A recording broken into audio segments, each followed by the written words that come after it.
Hello students, आज हम 7th class की इंग्लिश रीडर के lesson second the wise man की एक्सरसाइज समझेंगे। पहले है रीड एंड लर्न। पहला शब्द दिया हुआ है बार्गेन। बार्गेन मीन्स सौदेबाजी करना। अगला है एक्सचेंज। एक्सचेंज मतलब अदला बदली करना, एक चीज़ के बदले में दूसरी चीज़ देना। एंजल। एंजल मीन्स देवी।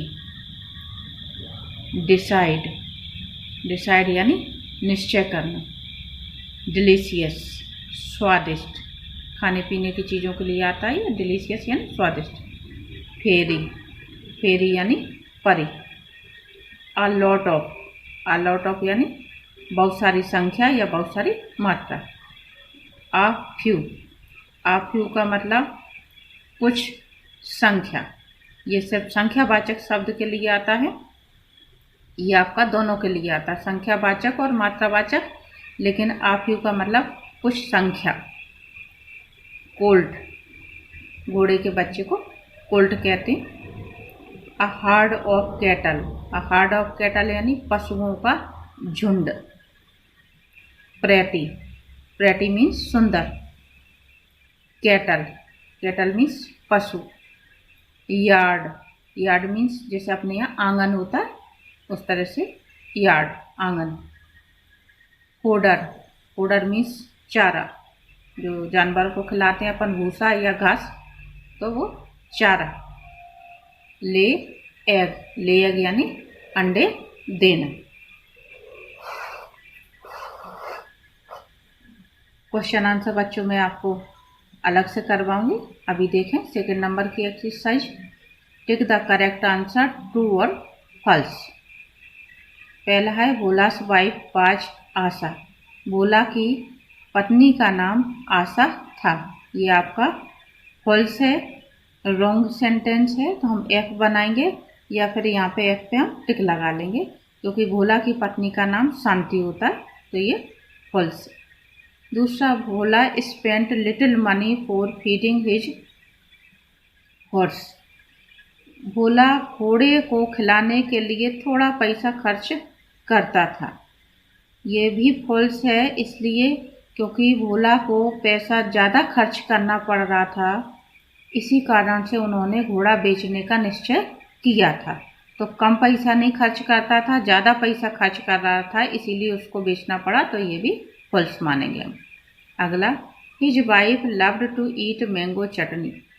भोला की पत्नी को चटनी खाना अच्छा लगता था, ये ट्रू है, तो टी बनाएंगे अपन, ठीक है। अगला, the girl had a basket full of green mangoes. लड़की के पास कच्चे आम से भरी हुई टोकरी थी, तो ये भी ट्रू है। Bhola gave the sheep to the girl in exchange for her green mangoes. Bhola ने कच्चे आम लेने के लिए बदले में भेड़ दी उस लड़की को, तो ये फॉल्स है, क्योंकि उसने भेड़ नहीं दी थी, उसने मुर्गी के बदले में क्या करे थे, कच्चे आम लिए थे। अगला है वर्ड पावर। पहला, write one word for this. इन शब्दों के लिए एक शब्द लिखिए। जैसे हिंदी में होते हैं अनेक शब्दों के एक शब्द, उसी तरह से ये इंग्लिश में है one word. One who trains a horse.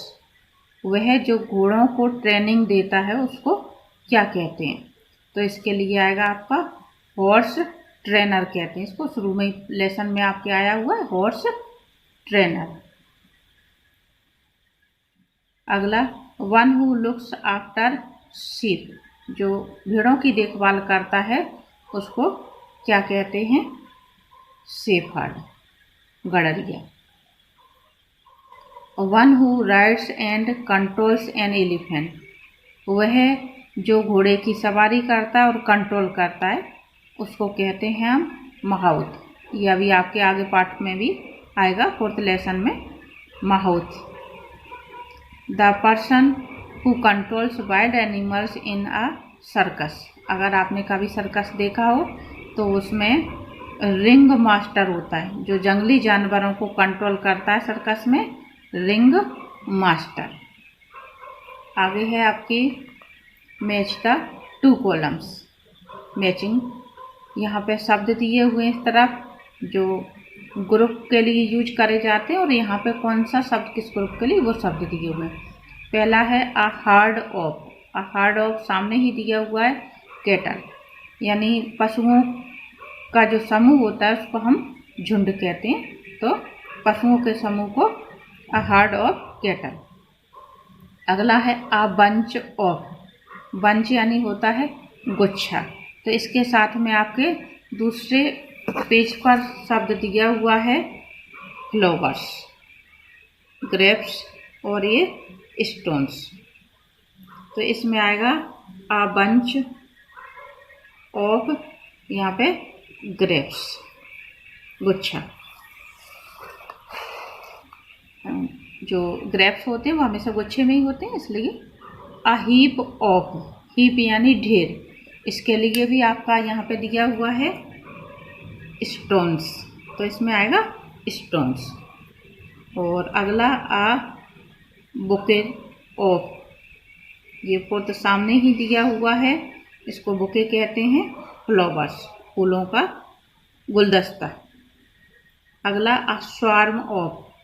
Swarm आता है आपके बी के लिए, बीस यानी मधुमक्खी, तो वो स्वार्म कहलाता है।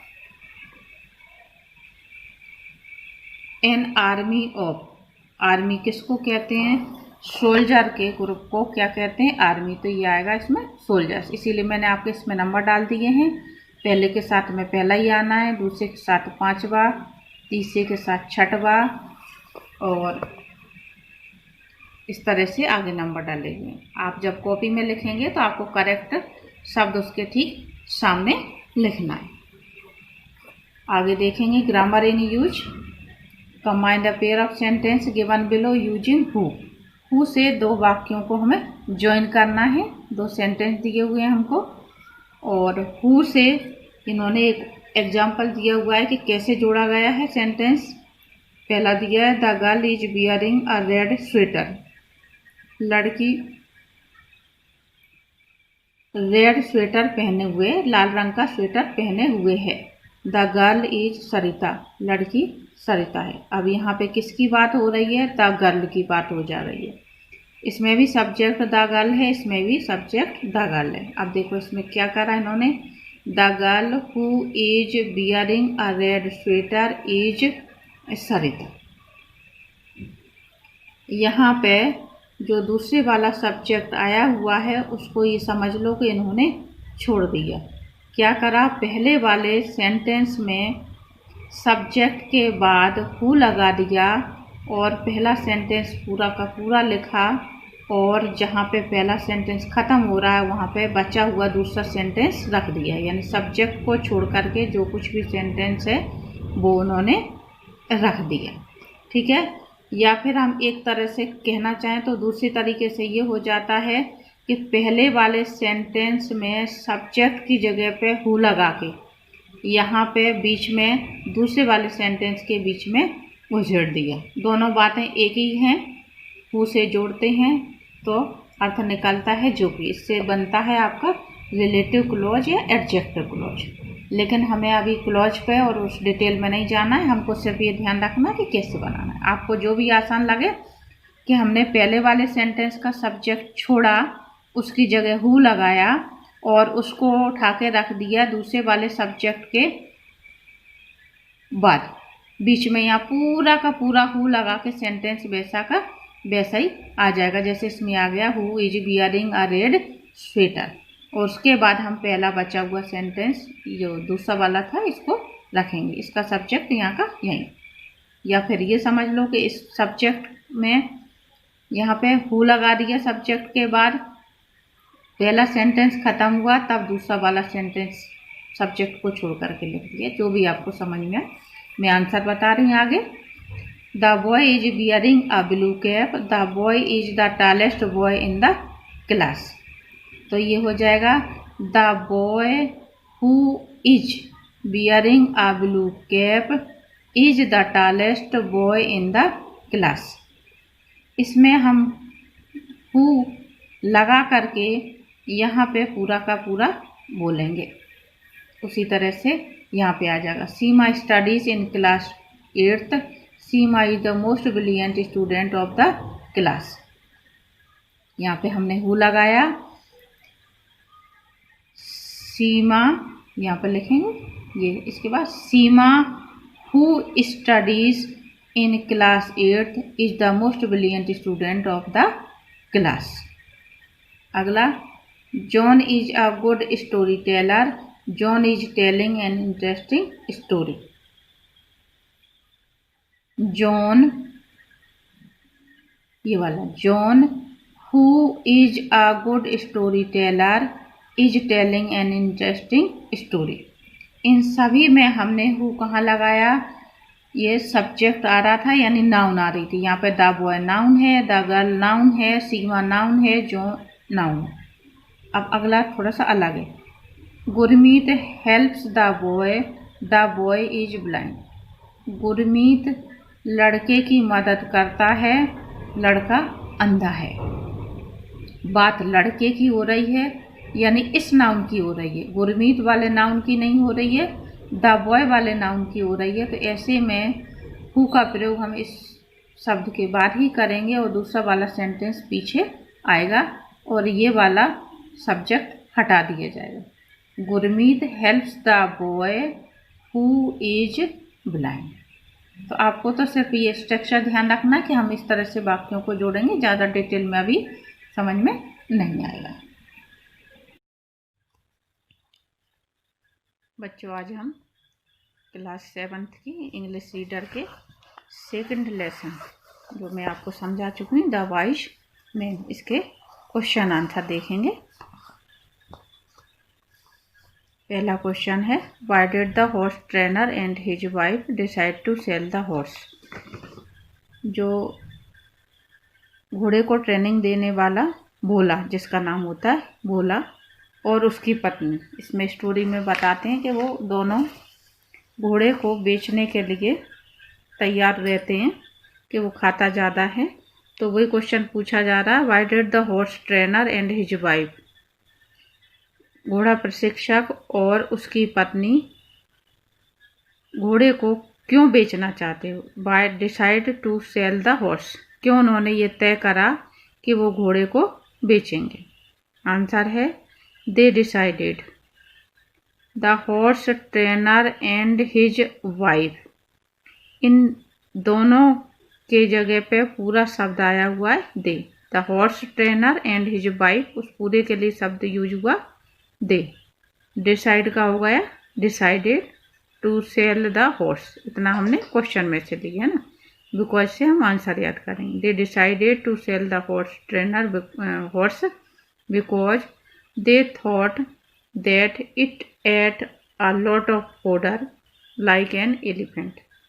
दोनों ने घोड़े को बेचने का निश्चय किया क्योंकि उनका सोचना था, थॉट यानी सोचना, उनका सोचना था कि वह अ लॉट ऑफ यानी बहुत सारा, और फोडर यानी चारा, वह बहुत सारा चारा खाता है जैसे कि एक हाथी खाता है, यानी हाथी के बराबर चारा खाता है। तो उन्हें उसके खाने से बहुत परेशानी थी कि वो इतना सारा खाएगा तो क्या होगा, वो जल्दी ही गरीब हो जाएंगे, उन्हें चिंता थी। इस कारण से उन्होंने ये निश्चय करा कि वो घोड़े को क्या करेंगे, बेचेंगे। अगला, where did Bhola go to sell the horse. Bhola घोड़े को बेचने के लिए, सेल यानी बेचना, बेचने के लिए कहाँ गया। वेयर यानी कहाँ। Bhola went to sell the horse. Bhola या गया, गो का हो गया यहाँ पर वेंट। WH वर्ड के तुरंत बाद जब भी डिड आती है तो हमें मेन वर्ब की सेकंड फॉर्म रखनी रहती है, इसलिए गो का शब्द हो गया यहाँ पर वेंट, उसकी सेकंड फॉर्म। तो Bhola went to sell the horse, इतना क्वेश्चन में से आ गया, यहाँ से याद करेंगे इन द मार्केट। भोला घोड़े को बेचने के लिए मार्केट गया, बाजार गया। अगला question, whom did he meet first। वहाँ पे वह सबसे पहले किससे मिला। whom did he meet first. At first Bhola met a man with a donkey. सबसे पहले जाते से ही भोला किससे मिला? भोला सबसे पहले एक व्यक्ति से मिला जिसके पास गधा था। अगला question, why did Bhola think of buying a sheep? Bhola ने भेड़ खरीदने की क्यों सोची? ही थॉट, थिंक की सेकंड फॉर्म हो गई thought. He thought that his wife would like to have a sheep in place of donkey. उसका सोचना था कि उसकी पत्नी को ये अच्छा लगेगा कि उसके पास गधे की जगह पे भेड़ हो, तो यानी कि गधा होने से अच्छा उसकी पत्नी को ये अच्छा लगेगा कि वो भेड़ खरीद के लाए। अगला question, what did the girl having the green mangoes ask the horse trainer? उस लड़की ने जिसके पास हरे आम थे, कच्चे आम थे, हॉर्स ट्रेनर से क्या पूछा? She ask the horse trainer about the hen. Bhola जो है वो मुर्गी के बदले में कच्चे आम लेना चाह रहा था, तो लड़की ने उससे मुर्गी के बारे में ही क्वेश्चन किया। She asked the horse trainer about the hen. मुर्गी के बारे में पूछा। That does it lay eggs? क्या ये मुर्गी अंडे देती है? ये आपके में 5 ही क्वेश्चन हैं कम्प्रीहेंशन में ए नंबर का। Answer this question. तो ये 5 के क्वेश्चनों के आंसर आपको अपनी नोटबुक में नोट कर लेने हैं और याद करना है। बाकी की एक्सरसाइज अपन कल देखेंगे।